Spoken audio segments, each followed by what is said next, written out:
सोचो एक आदमी को नर्क से बचने के लिए अलग अलग शरीर में जाना पड़े जिन्हें उसे किसी भी हाल में जिंदा रखना होगा।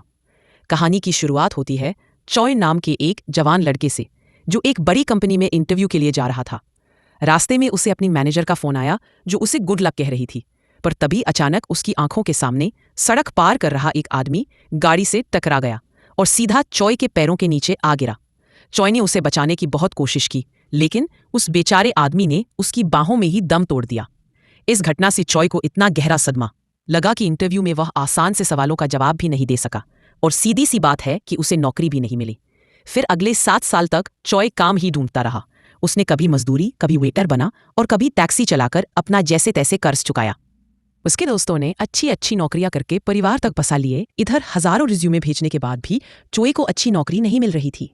इसी तरह वक्त गुजरता रहा, लेकिन उसकी जिंदगी में कोई बदलाव नहीं आया। फिर एक दिन उसे उसी कंपनी में दोबारा इंटरव्यू के लिए बुलाया गया जहां वह 7 साल पहले गया था। जब मैनेजर ने देखा कि वह इतने साल से लगातार अलग अलग छोटे मोटे काम करके गुजारा कर रहा है, तो वह चॉय की लगन से काफी प्रभावित हुआ। यह देखकर एक बार फिर चॉय की उम्मीद जाग गई, लेकिन फिर थोड़ी देर बाद ही उसे खबर मिली कि जिस कंपनी में उसने पैसे इन्वेस्ट किए थे वो तो ठप हो गई है और उसका सारा पैसा डूब गया। यह सुनकर वह गुस्से से भर गया और सीधा इन्वेस्टर के घर जाकर गुस्से में उसका दरवाजा तोड़ने लगा। तभी पड़ोसियों ने उस पर पुलिस बुलवा दी। बेचारे चॉय की जिंदगी में कुछ भी अच्छा नहीं हो रहा था। अब चॉय हताश होकर अपनी मंगेतर जैनी के घर गया तो उसने देखा कि वो किसी दूसरे आदमी की महंगी गाड़ी से उतर रही थी। जब जैनी ने चॉय को देखा तो उसने चॉय की मदद करने के लिए उसे कुछ पैसे दिए, लेकिन चॉय ने उससे नाराज होकर कहा कि वो उसे भूल जाए क्योंकि वो नहीं चाहता कि जैनी अपनी जिंदगी एक नाकाम इंसान के साथ बिताए। फिर जब चॉय वापस अपने घर पहुंचा तो उसने देखा कि उसका सारा सामान दरवाजे के बाहर पड़ा था। असल में मकान मालिक ने किराया ना देने की वजह से उसे घर से निकाल दिया था। फिर अगली सुबह चॉय को उसी कंपनी का मैसेज आया कि वह नौकरी के लिए भी सिलेक्ट नहीं हुआ। इस बात से तो चॉय बेचारा पागल ही हो गया और उसे समझ नहीं आ रहा था कि अब क्या करे। वो सीधा उस बिल्डिंग की छत पर पहुंचा और सोचने लगा कि जिस दिन से वो आदमी उसके हाथों में मरा है, उसी दिन से उसकी जिंदगी बद से बदतर होती जा रही है। अब चॉय के मन में मौत का भी कोई डर नहीं था। उसने एक कदम आगे बढ़ाया और चारों ओर अंधेरा छा गया। होश में आने के बाद चॉय ने अपनी आंखों से पट्टी हटाई। उसने देखा कि वो एक एयरप्लेन में बैठा हुआ था। फिर उसने मॉनिटर पर देखा कि यह चेहरा उसका नहीं था, बल्कि वह किसी और के शरीर में आ गया था। तभी एक लड़की उसके सामने आई और उसका आखिरी खत पढ़ने लगी। उसने कहा कि चॉय अब मर चुका है, लेकिन उसका यह मानना था कि मर जाने से इंसान के हिस्से का दर्द खत्म नहीं हो जाता। इसके बाद वह चॉय को एक ऐसी जगह ले गई जहां वह असल में तकलीफ महसूस कर सके। इस वक्त वो दोनों एक ऊंचे टावर पर थे जहां नीचे से दर्दनाक चीखने चिल्लाने की आवाजें आ रही थी। उसने बताया कि वह मौत की देवी है और वह चॉय को अपनी मौत का फैसला खुद करने के जुर्म में सजा देने आई है। इसके बाद उसने चूहे को नीचे फेंक दिया और वह सीधा वैशी जानवरों से भरे एक दलदल में जा गिरा। चॉय ने चीखते हुए इन राक्षसों का सामना किया और अचानक से वो वापस एयरप्लेन के कैबिनदार के तौर पर उसे 12 लोगों के जिस्म में जाकर 12 बार मरना होगा। अगर वो नर्क से बचना चाहता है तो उसे इन 12 मौकों में से किसी एक में जिंदा बचने की कोशिश करनी होगी।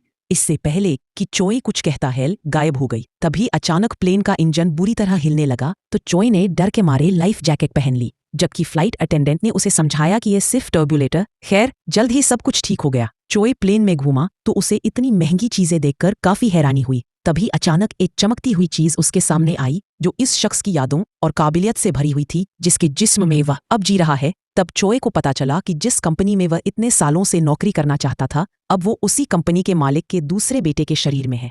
उसने सोचा अब तो वह अपनी जिंदगी इस दौलत के साथ आराम से गुजार सकता है, इसीलिए उसने ऐसे ही जीने का फैसला किया। लेकिन तभी अचानक प्लेन का इंजन फट गया। चॉय ने अपनी सीट पर जाकर मगर अचानक प्लेन में जबरदस्त धमाका हुआ और चॉय आग में झुलसकर मारा गया। इसके बाद जब उसकी आंख खुली तो वह चॉय के रूप में एक चमकदार दरवाजे के सामने बैठा था जो सीधा नर्क की तरफ जाता था। वही मौत की देवी हेल एक टेबल पर बैठकर एक बंदूक में गोलियां लोड कर रही थी, जिसकी मदद से वो उसे बार बार मारकर दूसरे जिस्म में भेजती। मगर चॉय को इस खेल के रूल्स ही समझ नहीं आ रहे थे। उसने कहा कि अगर वह हर बार भयानक मौत ही मरने वाला है तो वो जिंदा कैसे बचेगा। मगर हेल ने कहा कि यह तुम्हारी सिरदर्दी है, मेरी नहीं। फिर वो चॉय को नर्क की सैर पर ले गई जहां चारों ओर धधकती आग जल रही थी और हर तरफ से चीखने चिल्लाने की आवाजें। फिर हेल ने कहा कि उसकी गलती यही है कि इससे पहले मौत उस तक पहुंचती वो खुद ही मौत के पास पहुंच गया, इसीलिए अब सजा तो भुगतनी होगी। फिर हेल ने उसे गोली मार दी और अचानक चॉय ने देखा कि वह आसमान से नीचे गिर रहा था। तभी वह चमकता पत्थर उसके दिमाग में घुसा तो उसे पता चला कि वह बेहद खतरनाक स्टंट्स करने वाले एक आदमी के शरीर में आ गया था। इस वक्त जिसे दुनिया भर के लोग देख रहे थे, अगर वह जिंदा बच गया तो उसके स्पंस उसे ढेर सारा पैसा देंगे। उस आदमी की काबिलियत पाकर चॉय को लगा कि शायद वो यह स्टंट कर सकता है, लेकिन वह नेट में गिरने की बजाय कहीं दूर जा टकराया और उसकी मौके पर ही मौत हो गई। उसकी आंख खुली तो वह फिर नर्क के दरवाजे पर था। वो बहुत गुस्से में था क्योंकि उसके पास अपनी जान बचाने का मौका ही नहीं था। हवा में तो पैदा हुआ हूं, माय जॉय ने कहा कि उसकी असल जिंदगी में उसने दुख के अलावा और कुछ नहीं देखा। वह एक गरीब घर में पैदा हुआ, उसे कभी ढंग की नौकरी नहीं मिली है। उसकी माँ दिन रात मेहनत करती है, लेकिन उसे स्कूल जाना बिल्कुल पसंद नहीं क्योंकि कुछ शैतान बच्चे रोज उसे परेशान करते हैं। एक दिन पिटने के बाद वह इतना हताश हो गया कि उसने कुछ गलत कर लिया। अब चॉय उसकी मौत से पहले उसके शरीर में आ गया था। उसने सोचा कि अगर वह इस बार बच गया तो उसे नर्क में नहीं जाना पड़ेगा और वह एक नई जिंदगी की शुरुआत कर सकता है। लेकिन तभी जेम्स नाम ने उसे फिर परेशान करना शुरू कर दिया। तब चॉय ने गुस्से में कुर्सी उठाकर उसे सबक सिखाना चाहा, पर जेम्स के साथियों ने उस पर हमला कर दिया और कोई उसकी मदद के लिए नहीं आया। बाद में चॉय ने सोचा कि बचने के लिए उसे किसी ताकतवर लड़के का सहारा लेना होगा। खैर, जब वो घर पहुंचा तो गरीबी की हालत देखकर उसे अपनी माँ की याद आ गई। जब वो उस लड़के की माँ के साथ खाना खा रहा था तो वो अपनी माँ की मजबूरियां याद करके रोने लगा। फिर शाम को उसे जेम्स का मैसेज आया जो उसे परेशान करके पैसे मांग रहा था। खैर, अगले दिन वो जेम्स के एक साथी से मिला तो उसने बताया कि जेम्स 11वीं क्लास के एक ताकतवर लड़के का दोस्त है और उसके दम पर ही वो सबको परेशान करता है। फिर लंच के दौरान जेम्स ने फिर चॉय को परेशान किया तो चॉय ने सबके सामने उसके सर पर नूडल्स गिरा दी। जेम्स ने गुस्से में अपने साथी को चॉय पर हमला करने को कहा, मगर उसने तो साफ इनकार कर दिया। असल में चॉय ने ही उसे बीच में आने से मना किया था क्योंकि अब वह सब कुछ खुद करने वाला था। उधर जेम्स 11वीं क्लास के लीडर टॉम से मदद मांगने गया तो टॉम अपनी गैंग के साथ चॉय को सबक सिखाने पहुंचा। लेकिन चॉय को देखते ही वह हैरान रह गया कि क्या जेम्स एक छोटे से लड़के से अकेला नहीं पढ़ सकता। इस पर जेम्स शर्मिंदा हो गया। जब टॉम ने चॉय पर हमला करने की कोशिश की तो वही जेम्स का साथ ही चॉय की मदद करने आगे आया। वहीं मामला खत्म हो गया और फिर चॉय ने ताकतवर बनने के लिए हर रोज कसरत शुरू कर दी। लेकिन जेम्स को उसके दोस्तों ने कुछ ज्यादा ही छेड़ दिया था कि ए पिद्दू से लड़के से पिट गया तू। और एक शाम उसे अकेला देखकर जेम्स ने एक पत्थर से उस पर हमला किया और उसकी जान ले ली। एक बार फिर चॉय की आंख नर्क के दरवाजे पर खुली और अचानक उसके सर में गोली लगी। इस बार वह फिर एक नए शरीर में पहुंचा जहां वह एक कुर्सी से बंधा हुआ था और उसके सर पर कपड़ा था। उसके आसपास मौजूद गुंडे उस पर अत्याचार करते हुए लड़की और पैसों का ठिकाना पूछ रहे थे। जैसे ही वह चॉय को हथौड़े से मारने वाले थे तो अचानक चमकता पत्थर उसके दिमाग में घुसा। चॉय को पता चला कि इस बार वो एक सीरियल किलर के शरीर में था जिसे अपने बॉस की गर्लफ्रेंड से प्यार हो गया था। उस लड़की ने भागने में उसकी मदद मांगी तो चॉय ने बॉस के $10 मिलियन चुराकर लड़की को दिए और उसे एक सुरक्षित जगह पर छुपा दिया। लेकिन जल्द ही बॉस ने उससे धर दबोचा। खैर, चॉय ने जोर लगाकर खुद को आजाद किया और फिर बत्तियां बुझाकर सभी गुंडों की छुट्टी कर दी। फिर चॉय ने बॉस का चुराया हुआ पैसा ढूंढने का फैसला किया जिससे वह एक नई जिंदगी की शुरुआत कर सके। उसने दरवाजा खोला तो वह एक चलते ट्रक के अंदर था। अब वो एक मोटरसाइकिल लेकर भाग निकला और कई गुंडों का झुंड उसके पीछे पड़ गया। उन्होंने एक पुल पर उसे घेर लिया, मगर चॉय बड़ी चालाकी से उनके निकला। मगर फिर भी कुछ गुंडे उसके पीछे आ गए तो वह सीधा एक बिल्डिंग की छत पर पहुंचा और वहां से एक पूल में जा कूदा। बॉस ने उसे तुरंत पकड़ने का हुक्म दिया। इधर चॉय भागकर समुद्र किनारे पहुंचा तो बॉस की गर्लफ्रेंड ने आकर उसे गले लगा लिया। जब चॉय ने उसे बताया कि सारे पैसे गुब्बारों वाली बोट पर है तो अचानक लड़की ने उसे गोली मार दी। एक बार फिर से चॉय नर्क की चौखट पर गिरा हुआ था और हेल उस पर हंस रही थी। लेकिन चॉय भी इतना बेवकूफ नहीं था। असल में उसने लड़की को पैसों का असली पता बताया ही नहीं था और अब वह अगली जिंदगी में पैसे ढूंढेगा। इसके बाद वह एक जेल के कैदी के शरीर में आया जहां उसके साथियों ने उसे संभल कर रहने को कहा क्योंकि एक सरफिरा हत्यारा उसके रिहा होने के 4 दिन पहले ही उसे मार डालेगा। तभी वह सरफिरा कमरे में आया तो चॉय ने देखा कि यह तो जेम्स था, वही लड़का जो उसे क्लास में परेशान करता था। उसे देखते ही चॉय गुस्से से आग बबूला हो गया और उसने जेम्स पर हमला कर दिया। खैर, उसके साथियों ने उसे रोका। तभी चमकता पत्थर उसके दिमाग में घुसा। चॉय को पता चला कि इस वक्त वह ऐसे लड़के के शरीर में था जो MMA फाइटर बनने के सपने देखा करता था, मगर उसकी माँ के सर पर बहुत ज्यादा कर्ज था जिसे चुकाने के लिए वह किसी अमीरजादे का जुर्म अपने सर पर लेने को तैयार हो गया। उस वक्त उसकी उम्र 18 साल से कम थी, इसीलिए उसे सिर्फ 2 साल की सजा हुई। इसके बाद जब असली गुनहगार का वकील उससे मिलने आया तो उसने पूरी दुनिया को सच बताने की धमकी दी। इस तरह उसने अपना मुंह बंद रखने के लिए कुछ और पैसे मांगे। इधर जेल में अब चॉय ने जेम्स से कहा कि वह उसकी असलियत अब सबके सामने लाकर रहेगा क्योंकि चॉय जानता था कि जेम्स कोई सिर्फ फिरा नहीं बल्कि बच्चों को मारने वाला एक पुस्तदिल है।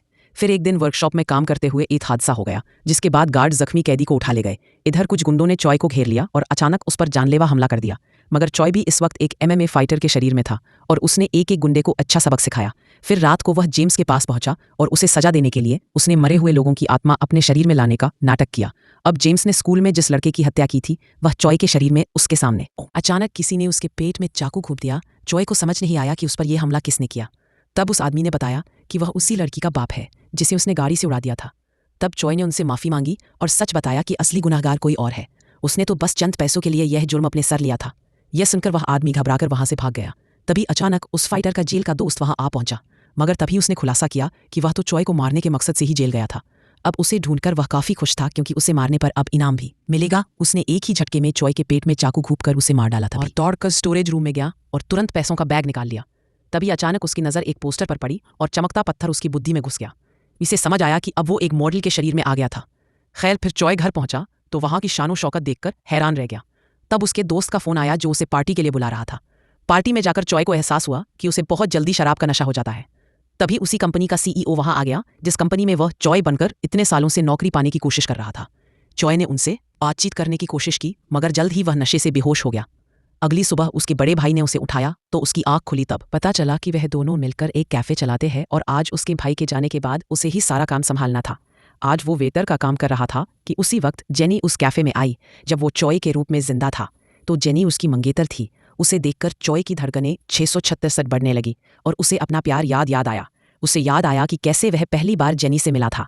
उस दिन जेनी की किताब के पन्ने उड़ गए थे तो चॉय ने उसकी मदद की थी। फिर उसे याद आया कि कैसे उसने जेनी को आगे बढ़ जाने को कहा था, क्योंकि उसके हिसाब से वह एक नंबर का निठल्ला था। जब चॉय के भाई ने देखा कि चॉय जेनी को देखकर घबरा गया था तो उसने चॉय को बताया कि जेनी एक के साथ था और उसने जेनी को अपनी बहन बताया। सुनकर चॉय को एहसास हुआ कि उससे कितनी बड़ी गलती हो गई थी। फिर अगले दिन चॉय जेनी के लिए खास चाय लेकर उससे मिलने गया। उसने कहा कि वो उसकी नई किताब के लिए उसे एक कहानी सुनाना चाहता है।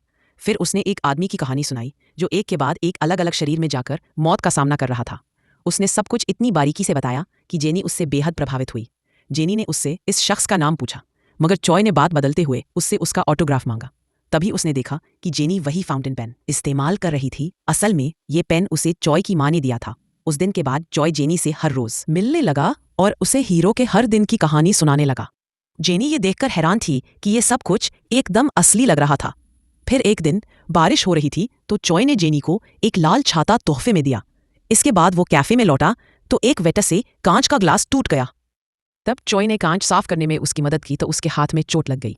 तभी अचानक दूर से पुलिस सायरन की आवाज़ सुनाई दी और रेस्टोरेंट में मौजूद लोग बाहर हुए, हादसे की बात करने लगे। चॉय उसी पल बाहर दौड़ा और वहां लाल छाता टूटा देखकर उसका दिल टूट गया। उसे लगा कि हादसे में जेनी को कुछ हो गया, मगर जेनी तो सही सलामत उस पार खड़ी थी। चॉय की हालत देखकर वह उसके पास आई और उसके हाथ पर मरहम पट्टी की। उसे एहसास हुआ कि चॉय को लगा कि उसका कोई करीबी हादसे में चला गया। जेनी यह सब समझ सकती थी, क्योंकि चॉय की मौत के बाद उसका भी यही हाल हुआ था। अब जेनी ने जाते समय कहा कि वह फिर से उससे नहीं मिलेगी, क्योंकि उसकी कहानी उसे उसके प्रेमी की याद दिलाती है।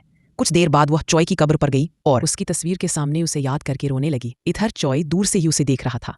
उसके जाने के बाद वह खुद वहां गया और उसे अपनी असली माँ दिखाई दी।